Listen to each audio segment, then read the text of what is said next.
Hello and welcome to the Squeaky Bum Time Podcast with Mike and Laurent. In this episode, apparently there's football going on. Apparently all of football is being disrupted by the European Super League. But first, Mike, your dreams have come true.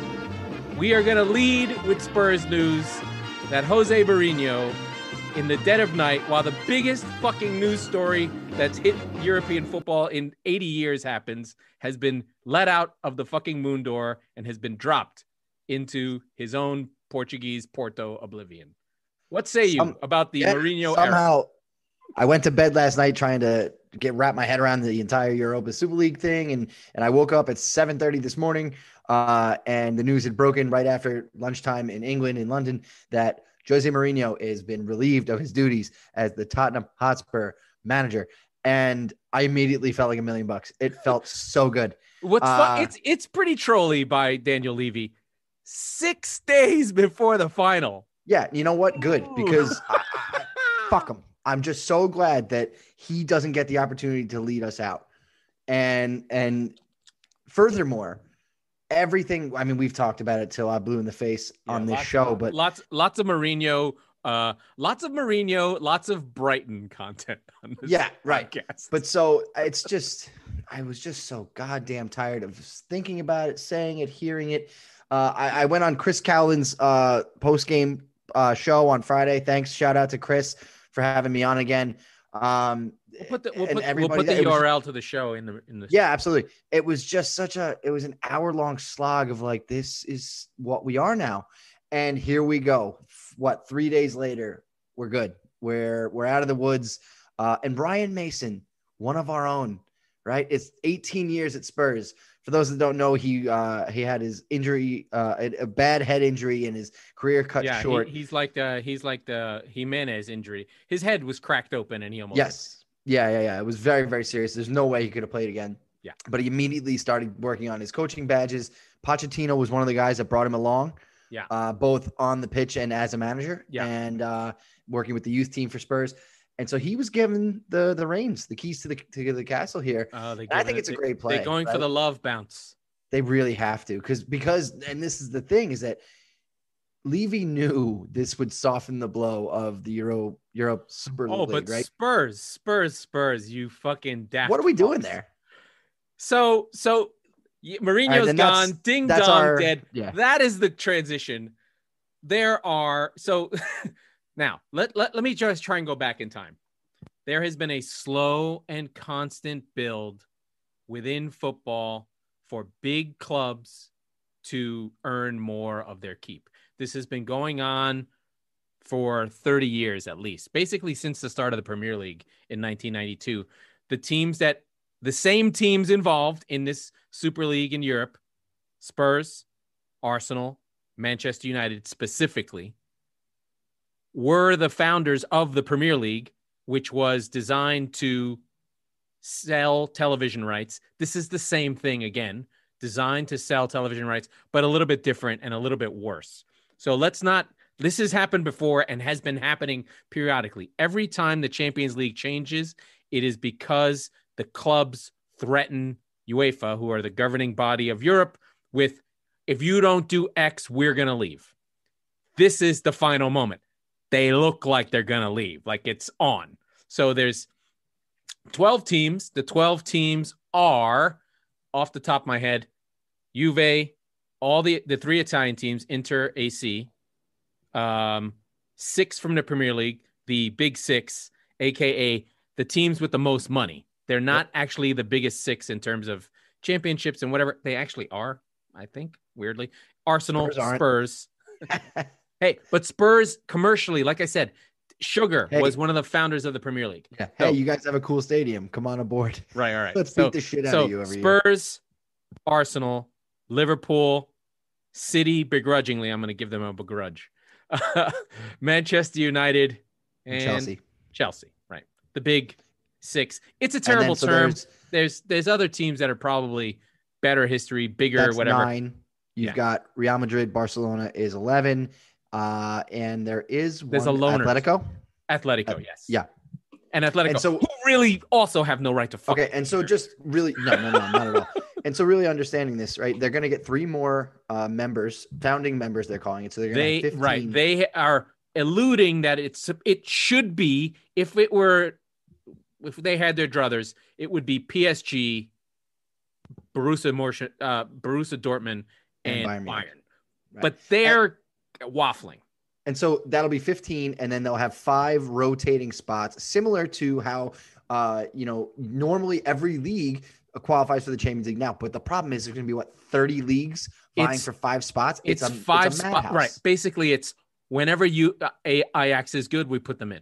Yeah, and maybe a team, and maybe Benfica once in a while, maybe Porto, depending on it, and then when Galatasaray in the Turkish league, which is this secret giant of Europe, because there's 300 million people in Turkey and they're football mad, whenever that gets bought by some company that figures out how to harness that, it'll be one of those teams.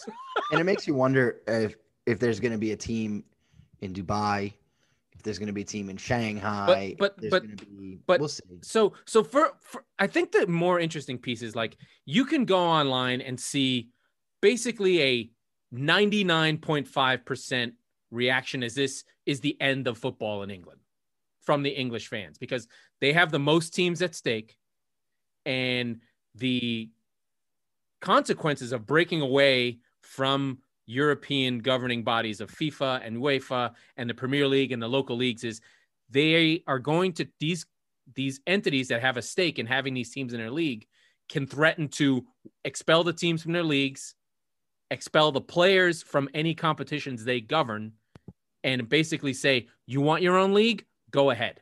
So there is a chicken game going on, and neither can survive without the other. I think that the leagues are a little bit naive. Yeah, they need each other, right? There's a lot of money at stake. It's all about money. But the thing is that I think the English, I can sum up the sort of English side of this because that's where I put my focus. The English side of this is that these are the traditions of British football of having a pyramid, that the money and this pyramid needs the pieces underneath that these top clubs live on. The history, the teams they play, everything goes down. And that the money that these big teams make is not just you own the team, you get the money. It's like, no, that team is valuable. Liverpool is a really good example because they have the best sort of story. Liverpool is a good example. They're built on the work of Bill Shankly, who was literally a socialist. He literally would say it. And it was like, I believe in collective. We win together. This is the people's club.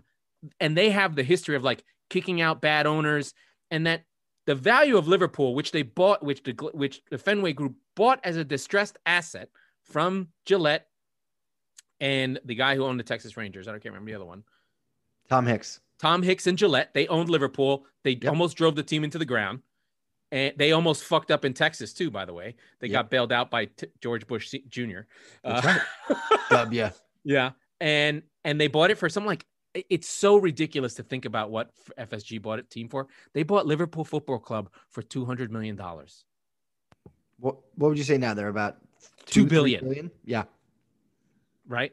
And and that history is what allows them to be that. So American owners, and I don't necessarily blame them for having this feeling. They're like, I own the fucking team. I bought it. I want to do what I want to do. Like, what the fuck? I don't care about UEFA. In my country, the commissioner of my league, I fucking employ him. So UEFA, fuck you. And FIFA, fuck you. Because you hear it from Don Garber with the MLS. He's always like, we really want to change the rules, but it's fucking IFAB. You know, what are they doing? You do a good Don Garber. Just, oh, man. Gosh. Come on, guys. Yeah. So essentially, there's just this culture clash of American capitalism. There's no other better way to put it.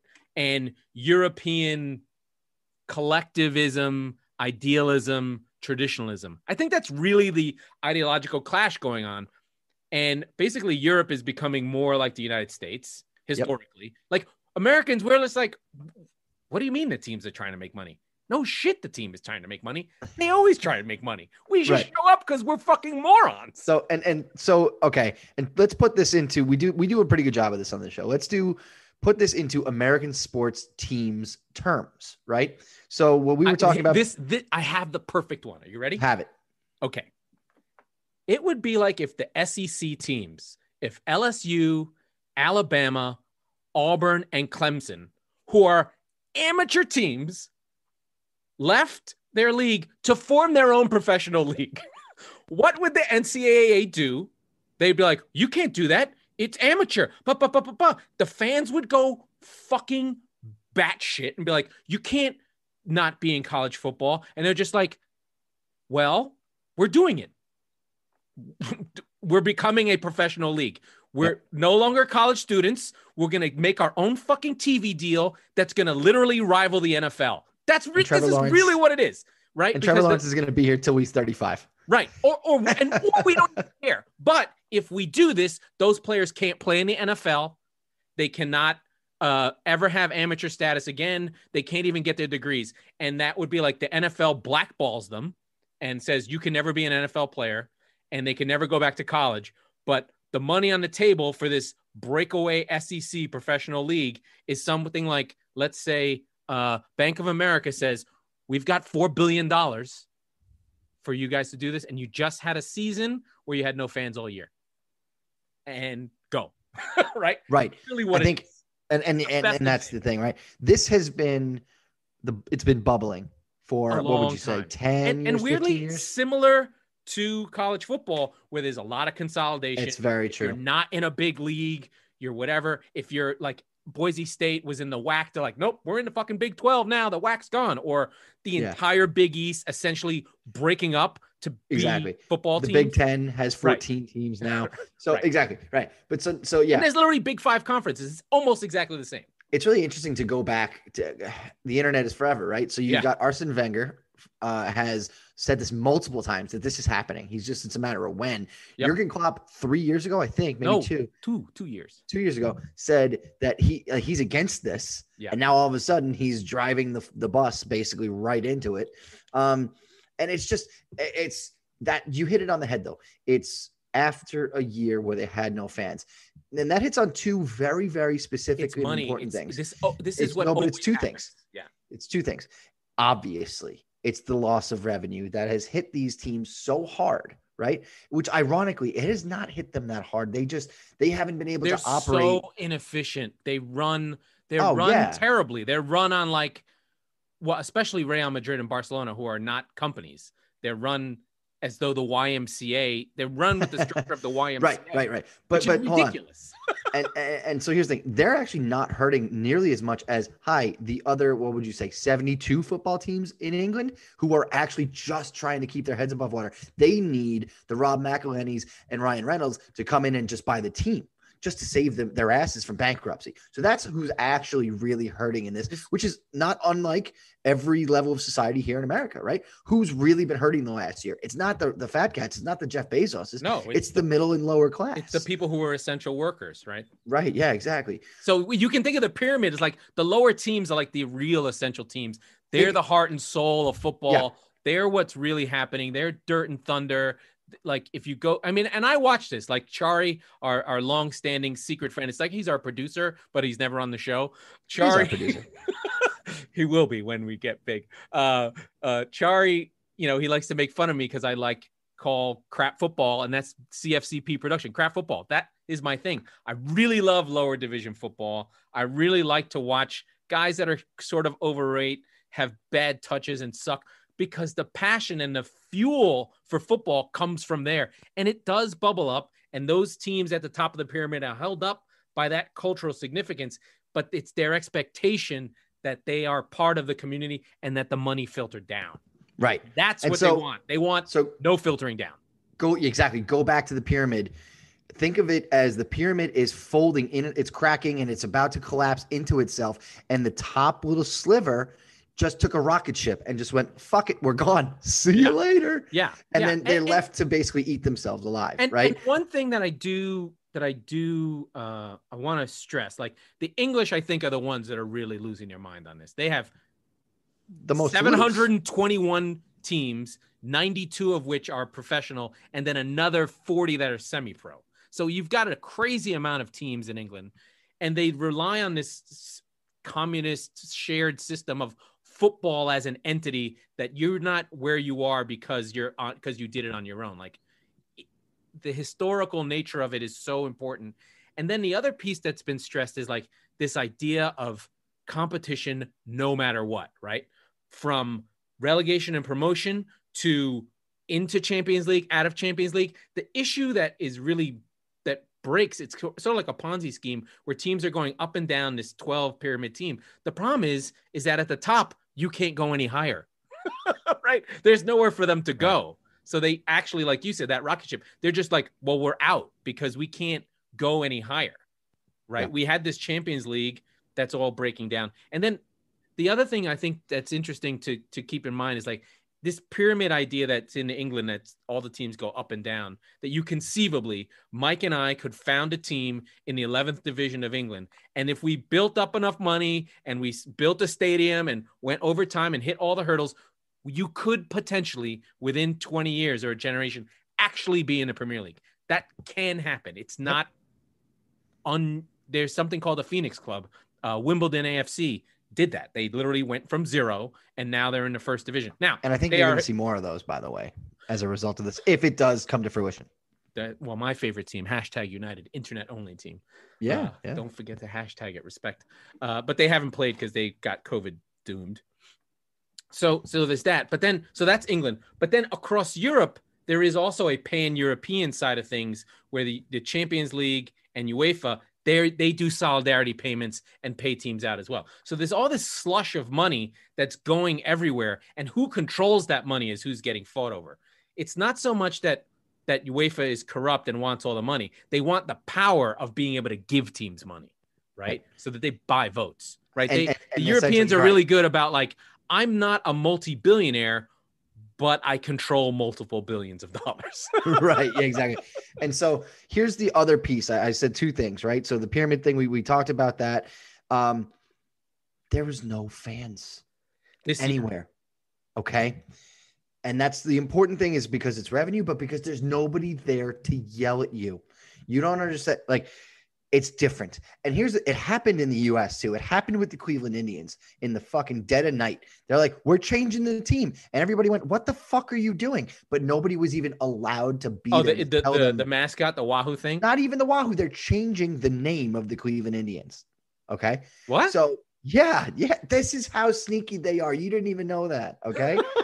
Well, I haven't been paying attention. It's the last year that they're going to be the Cleveland Indians, I'm pretty sure. And yeah, fucking do-gooder reporters already calling them the Cleveland baseball team and blah, blah, blah, blah, blah. Just call them the Spiders. That's what they were originally called. Yeah, I know. But nonetheless, fast forward to England, okay? Whatever fandom culture you think we have in America, multiply it by 10 million, okay?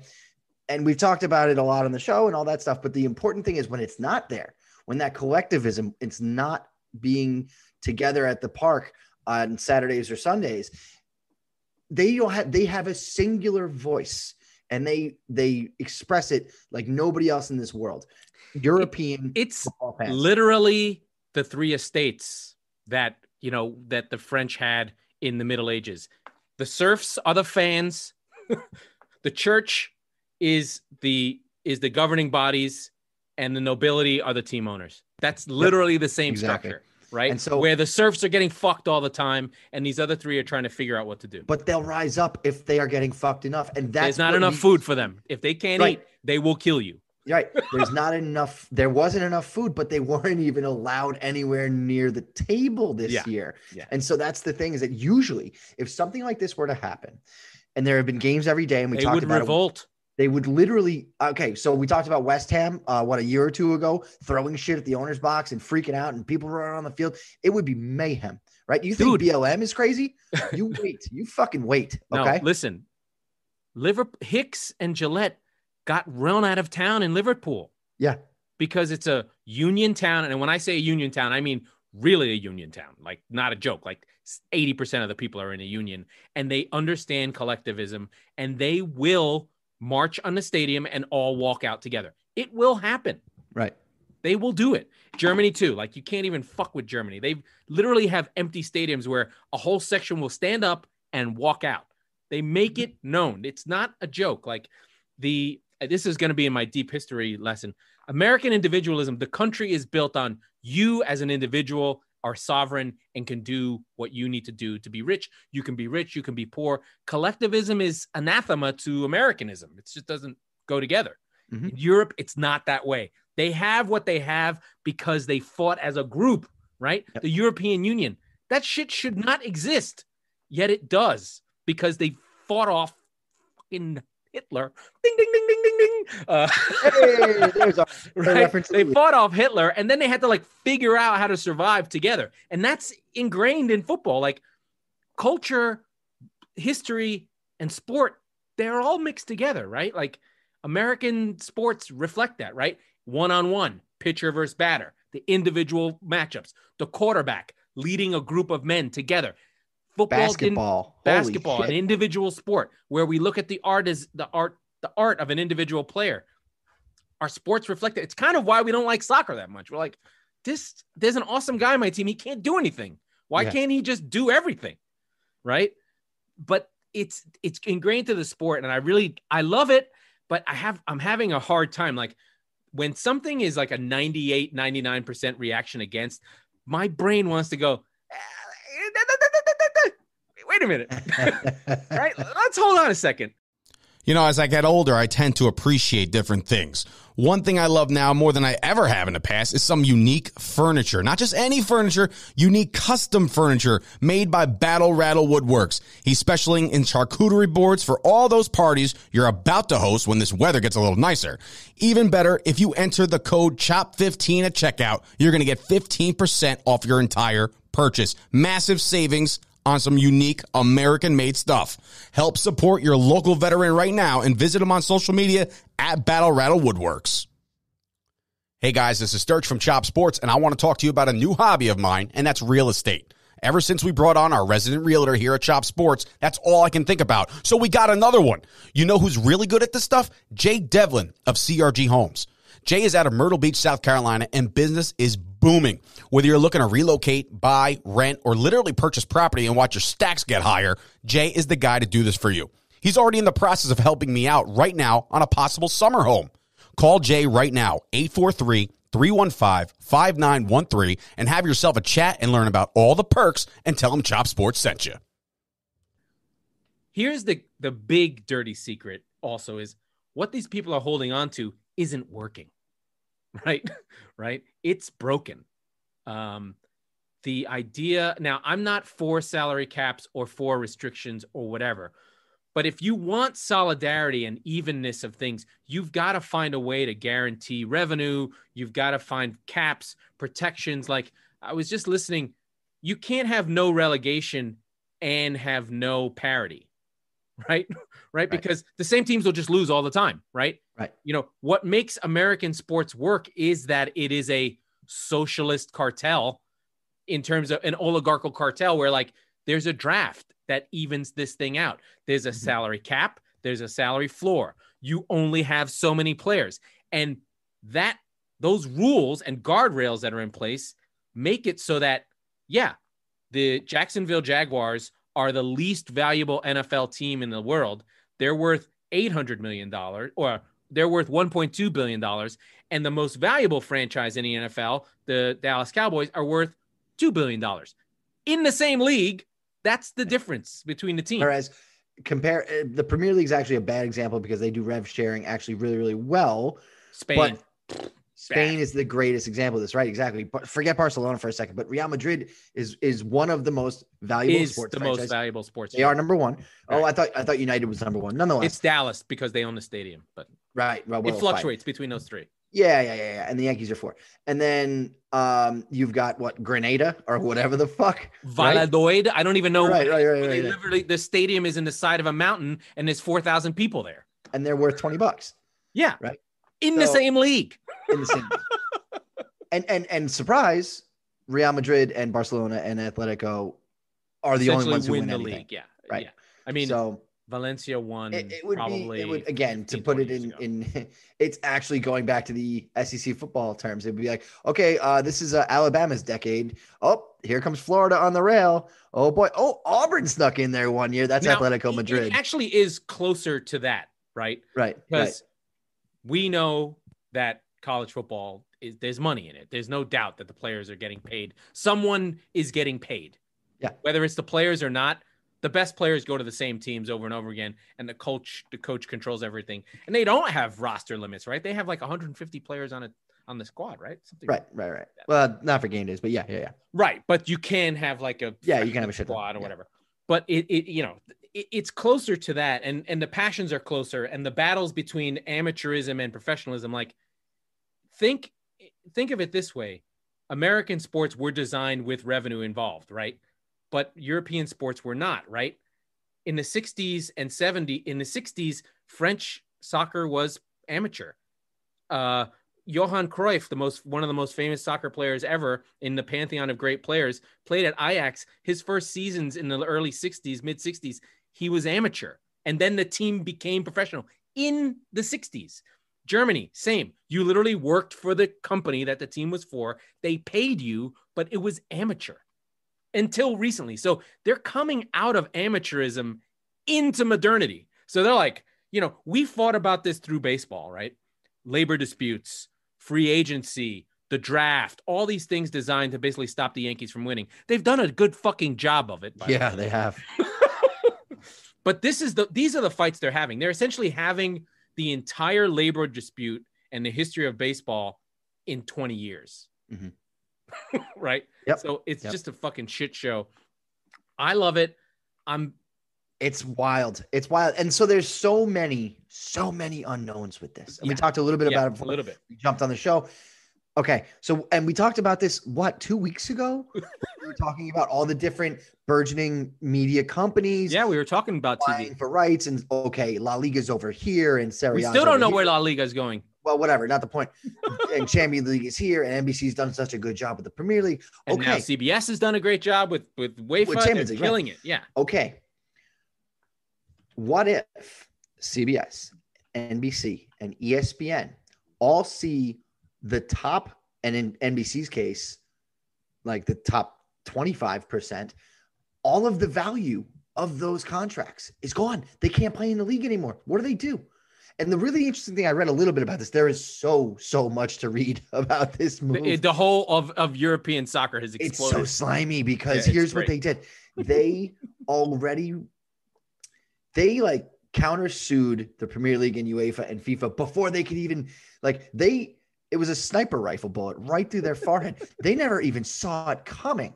And before they even go, you can't, and they go, oh, no. We already have, and you can't tell us we can't.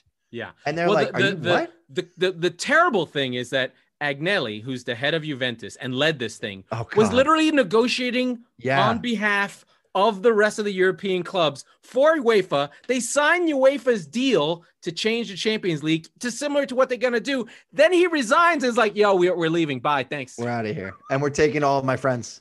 Yeah. Except for the Bundesliga and Dortmund. For now. I mean, you want to talk about like dirty dealing. So this is the piece that's interesting, right?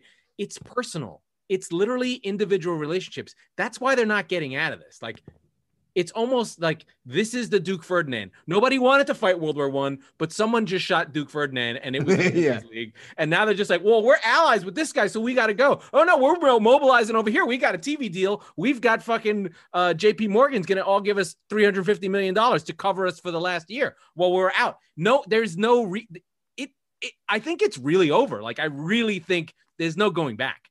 No. Right? So let's talk about some of the consequences. The only thing is I think they can pause it by literally doing the death penalty. You're out of the Premier League. You're out of La Liga. You're out of, but what are they going to do?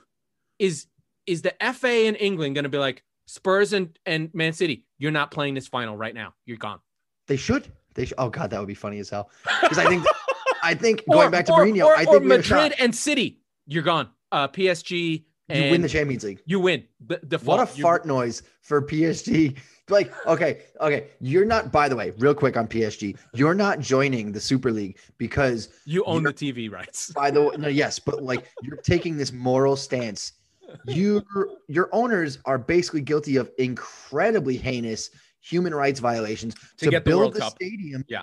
In the Qatari World Cup in 2022. So hello, that's ridiculous. These are scumbags. These are the choices are eat a bowl of shit, eat a bowl of urine with shit, or eat a bowl of urine with shit and vomit. Like, these people are ball scum of the earth. We're expecting either the most incompetent and corrupt organizations and institutions in world sport to save us. I mean, it's a disaster. Like, these are the scummiest scums of Scumville. Incredible. They make Jerry Jones look like the fucking Pope. Yes, that is exactly it. That is the tagline. That is the tagline that our buddy Dave, the head of Chop Sports Media, he's a Cowboys guy. He's gonna love that. Jerry Jones is the Pope compared to these sons of bitches. I mean, that's how bad. Like, you know, Jerry Jones still plays within the parameters of the NFL. I'm sure he'd like to go to the Maras and be like, we're breaking away. We're going to take the fucking NFL East. We're just going to play each other. Yeah, no, it's going to be the Cowboys. It's going to be the Giants. It's going to be the Patriots. It's going to be the Bears, the Raiders, and the Broncos. And we're going to Tijuana, and we're starting a new league. Yeah. Fuck off. See you later. No. They're all going to play in his stadium, of course. Well, whatever. Yeah. Yeah, they'll just go in Texas. With no taxes. The whole league will be in Texas. Yeah, right. Well, that's actually a good idea. The sports teams are stupid. They did that last year, dude. I know, but they should just do it all the time, right? You know what's actually a quick aside? I did the math on when the Raptors said they were coming down here because Trudeau wouldn't let them in their own fucking country. Oh my God, they must have got so much money. Hey guys, Sturch here from the Chop Sports Podcast, and I want to tell you a little bit about Sunflower Meadow Seasoning. First of all, a guy my size likes flavor on his food, and there's nobody other than Jess that I go to for that. Her flavors range from French onion, BLT, Cajun country, so much more. They got dip blends, season shakers, smoothie mixes. Not even kidding, I've added some of their smoothie mixes to my post-workout protein shakes, and my goodness, what a difference. Get on over to sunflowermeadowseasoning.com for their entire list of products. Tell them Chop Sports sent you. Kyle Lowry, just in the 40, because you only get taxed on where you play the game, right? So I didn't count for the games you play against the Heat, which is probably another 4 or 5 games. But for the 41 home games he would play in Tampa, he's getting an extra $2 million in not getting taxed. I'm sure the Raptors. That's probably more than that too. Because that's how it happens in France. That's why French teams are usually not that good, because they have a millionaire tax in France.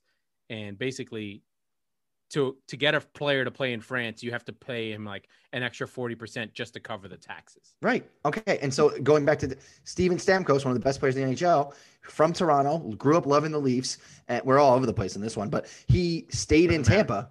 Yeah, he stayed in Tampa because the Lightning were like, oh, yeah, that's how much they're offering you? That's funny. You want to look at what that paycheck actually looks like? Here, we'll stay under the salary cap and we'll give you this. It's actually going to be more. By the way, shorts and sandals in February here in Tampa. What do you think? And he's like, yeah, you make a pretty good argument. Except you're in Tampa Florida, and you won a Stanley Cup. And you're no longer Canadian, which is sad. Yeah, but like what is that worth to you?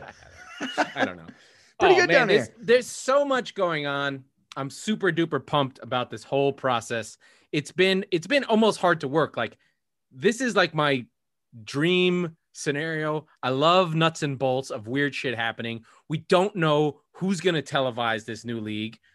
The thought is that maybe the leagues themselves will try and do it. Or, everyone's like, what about BT? And what about, I'm like, Amazon is sitting there. They'll be like, we'll do it. Or YouTube or Facebook or anyone. Yep. Right. There's the opportunities are so open now. It could be anybody. It could be, Snapchat. We're gonna fucking broadcast the fucking. I heard DAZN was one of the big players as well. So DAZN. And here's another thing.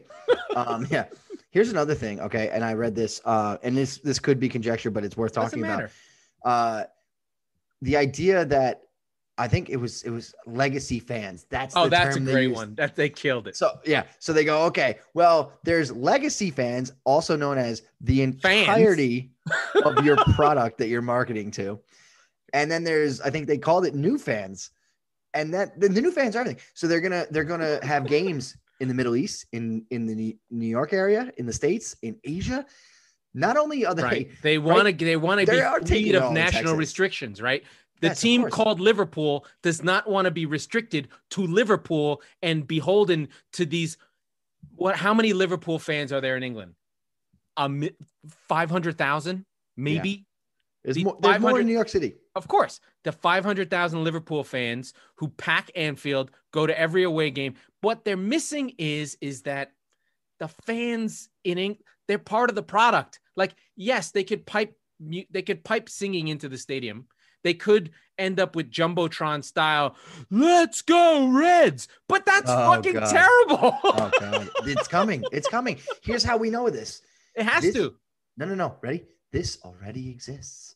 I know. The International Champions Cup is exactly the same fucking thing. And it's terrible. Have you been to the games? I've been to like 3 of them. They're fucking horrible. I watched City beat the doors off of Spurs one time. Yeah, but the atmosphere is so bad. It's like fake fans or new fans. Novelty. And I'm one of them. We're fucking plastics, okay? You're not from North London. I'm not from Manchester. I don't know anything. I've never even set foot in the fucking borough. I don't know what it's like. I don't know what it means. Okay. I know a little bit, but yeah. You know more than I do, right? Yeah. But when you watch these sort of like events of international cups and like they're in the US and like there's a smattering of fans trying to sing the songs, it's pathetic. Like they're just like, let's get you. It's quiet. Nobody knows what's going on. We're pantomiming what we see on TV. Okay. So I'll give you my example. I've been to 3 or 4 games here in the States, and a couple of them are ICC games. One of them was here in Orlando. It was one of the first weeks I was here. Spurs were playing PSG. That's fun. I was behind the net. It was great. It was a lot of fun. And the difference was I was the only one. Like, there was a section to the right of me, and they were all Americans. They're all hooligans and doing all the crazy stuff and all the songs. And some of the songs I never even heard before. And they were great. And they were a lot of fun. Those are the Nashville guys. And those dudes are fucking crazy. But I was the only one. I was the only one in my section who was doing all that hooligan shit. And I was like, "Hey man, can you sit down?" I'm like, "Hey man, can you stand the fuck up? How about that?" Like, that's not what you do here. Right. And you get such a rare ability to see these clubs from the other side of the world that you want to make the most of it. Right. But it's a novelty to so much, the much larger percentage. I mean, United Real Madrid put 100,000 people in a big house. Yep. But there was no atmosphere. No. Right. You couldn't tell. Don't know what to do. Okay, the idea of an away section, would that ever fly outside of in these games in the Middle East? No, because they wouldn't give a shit. Yeah, right. It doesn't. I mean, that's a commentary on us also having laws, but that's right. But with these guys who are doing this Super League thing, they're not understanding what draws foreigners to the team. Right. We love football because we want that. Yes. Right. That I learned about football and players and the feelings is because I'm lucky. What drew me to the Premier League was the fucking hooliganism and the songs and the clothes and everything outside of it. And what playing, that is what draws people to the Premier League, not only the teams. Yeah. It's the thing. It's the culture. We're all pretending to be fucking working class English people. We're not. And we're never going to be because we don't get it. So their outrage is what makes the league. Here's how fucking crazy this is. We go on our vacations to North London. It's a shittier version of the Bronx, okay? I know the Bronx. I've been there 1,000 times. The Bronx sucks. I went for a week, and it was like going to Mecca. It was unbelievable. Yeah, the small streets you walk. This giant stadium in the middle of nowhere. It's a spaceship has landed. But here's the thing. You hit it on the head. As I look at my wallpaper that has the tifo from the Champions League game that your team played mine, and I can see the seat I sat in this stadium and this wall of sound, again, this togetherness. I just want to be in that number, right? That's literally in the song. That's literally in the song, right? So that's the thing. We go on our vacations to be working class British people. Yeah. Okay. And they'll never get that. That's the point. Right. And I just think, as much as it's hard. I still have a hard time reprogramming my American brain, right? All you're hearing is it's greed. They're just doing it for the money. And all I keep thinking is like, no shit. Of course they're doing it for the money. I can't seem to reprogram my brain from not doing it for the money. I mean, like the language you hear, if you're not into this and you just go, and I recommend if you're into this, go on YouTube, go to Sky Sports YouTube channel, find Gary Neville and Jamie Carragher talking about this, and you'll get like a completely whole honest perspective from guys who've been at every level of English football that are about as English as English can be. Like there's no other version of England that they could be. They're like they literally should be wearing like fucking Union Jacks and just like, these are the English people, not, fucking Downton Abbey. It's these people. Yeah. Right. And it's so impassioned. It made me like rethink who I was as a human being. I'm like, oh God, they're right. Yeah. Like, and so the thing that I don't understand about this, okay, I do understand it's about power and it's about controlling money. Billionaires. Right. But the thing is that the Premier League and the Champions League, for my money, has done a really good job of revenue sharing. And what I mean by really good job is they give the most money to the best teams who deserve it based on merit. So they want more of it. They just want more of it. But they don't want to give Slavia Prague fucking 3 cents. Right. And it's not, and here's the thing. They don't give that much of a shit about the 3 cents. They want the power to invite Slavia Prague or not to invite Slavia Prague to the party. It's also, that's really it. They want predictable revenue. The idea of promotion and relegation is anathema to American sports. There's no tanking in Europe. If you tank, you're fucked. Right. So they have to spend a lot of money just to maintain where they are. They don't want to have to spend that money. You think Man United, if they get rid of promotion and relegation, are going to spend money? No, they're going to be like, give me the money. We'll figure out another way. We'll just do what we do, in Tampa Bay, where they just sucked for 30 years, got all the draft picks and then moved up. They'll just wait. They'll just finish bottom of the table. They don't care. And we're going to get some checks for a while. So, our group of players is out of the league. Oh, I guess we'll just wait and keep. So speaking of the bottom of the table, right? In this scenario, and I have to think it's Spurs and Arsenal, the two worst teams. Oh, it's not even close. And Chelsea aren't that far behind. No, Chelsea are good, dude. I don't want to hear it. But the point is that they were invited to get a small majority of the big names, right? Because if those are big teams, come on, it's on the back of Wenger. It's Wenger. Wenger put Arsenal. I know, but of course. But what I'm saying is, without Spurs in that shiny new stadium, without Arsenal, Levy's a genius for getting invited to this party. Well, yeah, but my point is, they wanted Spurs. They're the dumb kid that they're going to kick the shit out of every day. But they're going to have him. They got the pool.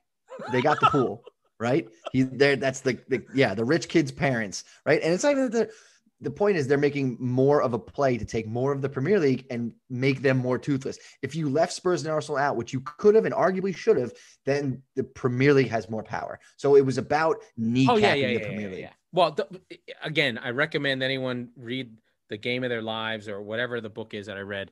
It's the history of the Premier League. It's really fascinating. Good recommendation. What? Whatever the book was that I read there. Oh, I got it. Well, now you're going to make me look it up? No, I'm not looking it up. No. Anyway, it's a history of the Premier League, and it's Spurs and Arsenal are simpatico. They're the ones who made the move. And United, the same players, always wanting more of money, more revenue, more of everything. Anyway, that is it. Let's talk about the Pope of what was the line? I can't even remember. Jerry Jones looks like the Pope. Yeah. So here's the thing. This is such a wacky week. We had the worst person in the world fired. We have Jose Mourinho. We have we didn't even talk about my team losing. We didn't even talk about Chelsea advancing to the FA Cup semis against. We didn't talk about any final games this week. To the final. God damn it! And Leicester against Leicester. We didn't talk about any games this week. This might be our best episode yet.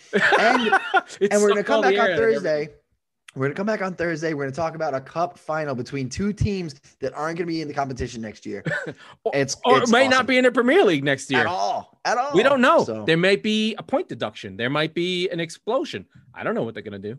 Yeah. Anyway, that was the Squeaky Bum Time Podcast with Mike Salerno and Laurent Cortines. We do this on Mondays and Thursdays. We also are part of the Chopped Network. We'll put the link in the description. Please rate and review the show. It makes a huge difference. And Brighton, I'm coming, baby. I'm coming. Don't let me stay on the bandwagon. Anyway, that's the show.